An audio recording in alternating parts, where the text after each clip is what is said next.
ચાલો આજે ભૂમિતિની એક એવી જાદુઈ દુનિયામાં સફર કરીએ જ્યાં દરેક આકારની પોતાની એક અલગ જ વાર્તા છે. શું ક્યારેય વિચાર્યું છે કે આપણી આસપાસના આ સાદા દેખાતા ગોળ અને ચોરસ પણ જીવંત હોઈ શકે છે? એમની પોતાની એક દુનિયા હોઈ શકે છે. જરા કલ્પના કરો, જો આકારો વાત કરી શકતા હોત તો? જો એમના પણ મિત્રો હોત, દુશ્મનો હોત? ચાલો, આજે આપણે એમની જ દુનિયામાં એક ડોક્યુ કરીએ અને એમના રહસ્યોને સમજીએ. તો આપણી આ રોમાંચક સફરનો પહેલો સ્ટોપ છે વર્તુળનગર. હા, એક એવું નગર જે એકદમ સંપૂર્ણપણે ગોળ છે. અહીં દરેકનું કામ, એમની ઓળખ, બધું જ એમના આકાર સાથે જોડાયેલું છે. ચાલો ત્યાંના કેટલાક ખાસ રહેવાસીઓને મળીએ. અને આ રહ્યા વર્તુળનગરના સૌથી પહેલા અને સૌથી મહત્વના સભ્ય, ત્રિજ્યા રાજા. એમનું કામ એટલું ખાસ અને જરૂરી છે ને કે એમના વગર તો આ નગરનું અસ્તિત્વ જ શક્ય નથી. તો આ ત્રિજ્યા રાજા છે શું? જુઓ, ત્રિજ્યા રાજા આપણને વર્તુળ કેટલું મોટું છે એ સમજવામાં મદદ કરે છે. એ નગરના એકદમ સેન્ટરથી, એટલે કે કેન્દ્રથી છેક એની બોર્ડર સુધીનું અંતર માપે છે. કોઈ પણ વર્તુળ નાનું છે કે મોટું એની ત્રિજ્યા પરથી જ ખબર પડે છે. હવે મળો વ્યાસભાઈને. એ ત્રિજ્યા રાજાના મોટા ભાઈ જેવા છે. એ આખા નગરને એક છેડાથી બીજા છેડે પાર કરી નાખે છે. અને એમની ખાસિયત શું છે ખબર છે? એ હંમેશા નગરના સેન્ટરમાંથી જ પસાર થાય છે.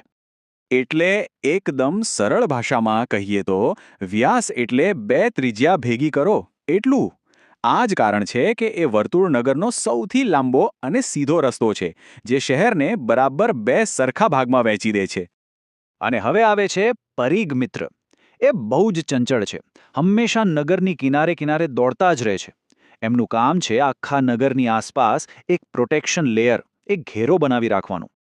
એટલે કે જો કોઈ વર્તુળ નગરની બરાબર કિનારી પર ચાલીને એક આખું ચક્કર પૂરું કરે તો એણે જેટલું અંતર કાપ્યું, બસ એને જ પરીઘ કહેવાય. છે ને એકદમ સિમ્પલ. અને હવે મળો વર્તુળ નગરના છેલ્લા પણ એકદમ રસપ્રદ રહેવાસીને, જીવાને. તે એક એવું પાત્ર છે જે નગરની અંદર જ પોતાના અલગ શોર્ટકટ રસ્તા બનાવે છે. જીવા એટલે શું? એ નગરના કોઈ પણ 2 પોઈન્ટને જોડતો એક ટૂંકો રસ્તો છે.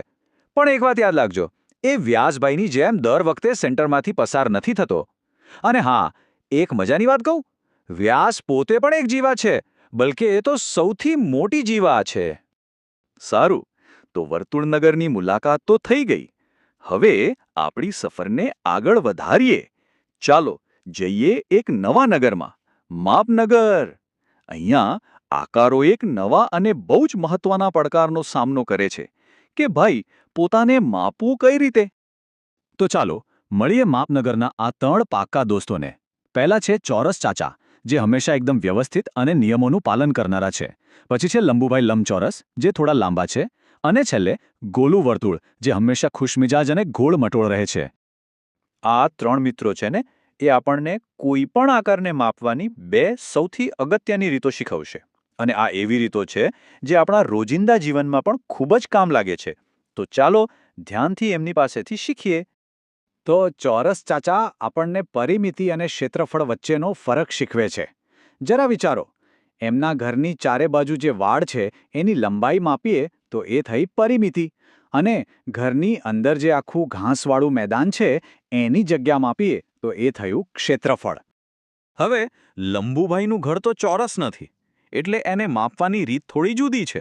એમની લાંબી અને ટૂંકી બાજુઓ અલગ અલગ છે, એટલે પરિમિતિ અને ક્ષેત્રફળ બંનેના સૂત્રો પણ બદલાઈ જાય છે. સિમ્પલ છે, બસ લંબાઈ અને પહોળાઈને ધ્યાનમાં રાખવાની.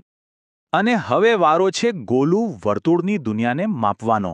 અહીં આપણે ફરીથી ત્રિજ્યા અને પરિઘ જેવા શબ્દોનો ઉપયોગ કરીશું. યાદ આવ્યું જે આપણે વર્તુળનગરમાં શીખ્યા હતા? જોયું? વર્તુળનગરના પાત્રો અહીં પણ કેટલા કામમાં આવ્યા. તો આપણી આ સફર હવે પૂરી થવા આવી છે. આપણે 2 નગરોની મુલાકાત લીધી અને એ પછી આપણને માપન વિશે એક ખૂબ જ મહત્વની, એકદમ પાયાની વાત સમજાઈ. ચાલો ફટાફટ રિવાઇઝ કરી લઈએ કે આપણે શું શીખ્યા. બસ આટલું જ યાદ રાખવાનું છે.